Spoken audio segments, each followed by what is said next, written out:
अस्सलाम वालेकुम मुहतरम नाजरीन, जंगे उहद का फैसला कुन मरहला गुजर चुका था और मशरकीन मक्का ने एक बड़ी कामयाबी हासिल की थी। लेकिन कहानी यहाँ खत्म नहीं हुई।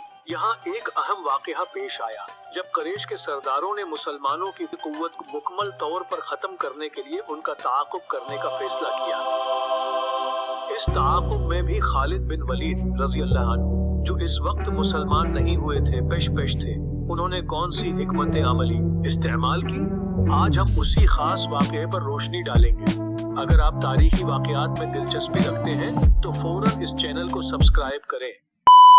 काबिल कदर दोस्तों, जंगे उहद के इख्तिताम पर कुरैश के बाद सरदारों ने ये राय दी कि जंग को यही नहीं रोकना चाहिए बल्कि मुसलमान लश्कर का ताक़ुब करना चाहिए ताकि मदीना की कुव्वत को हमेशा के लिए कुचल दिया जाए। हजरत खालिद बिन वलीद रज़ी अल्लाह अन्हु, जो सवार फौज के सालार थे, इस ख्याल के जबरदस्त हामी थे।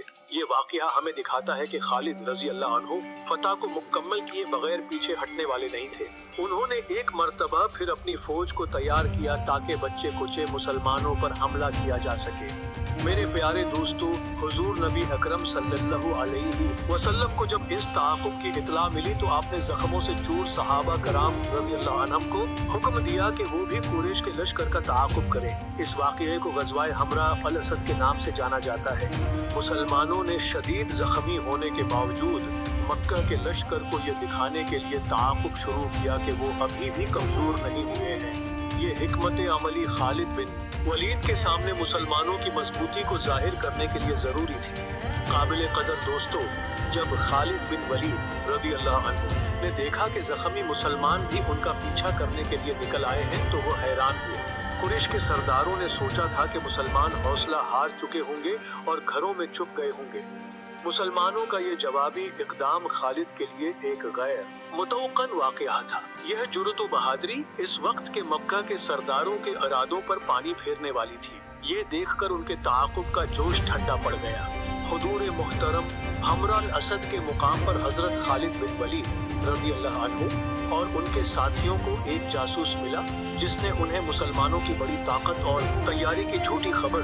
ये वाक़या कुरैश को मजीद आगे बढ़ने से रोकने में कामयाब रहा। खालिद बिन वलीद ने हालात को दोबारा जंग के लिए साजगार न समझते हुए ताक़ुब को ख़त्म करने और मक्का वापस लौटने का फैसला किया।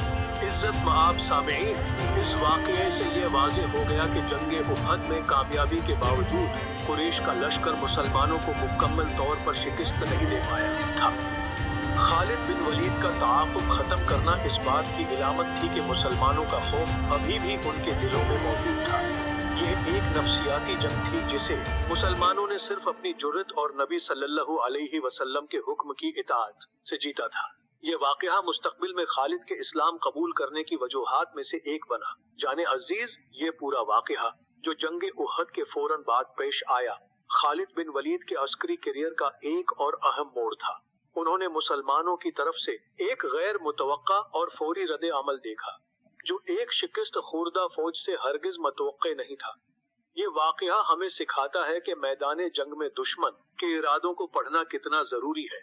बाद में यही बसीरत खालिद बिन वलीद रज़ी अल्लाह अन्हु को इस्लामी अफवाज का नाकाबिले शिकस्त सिपे सालार बना गया।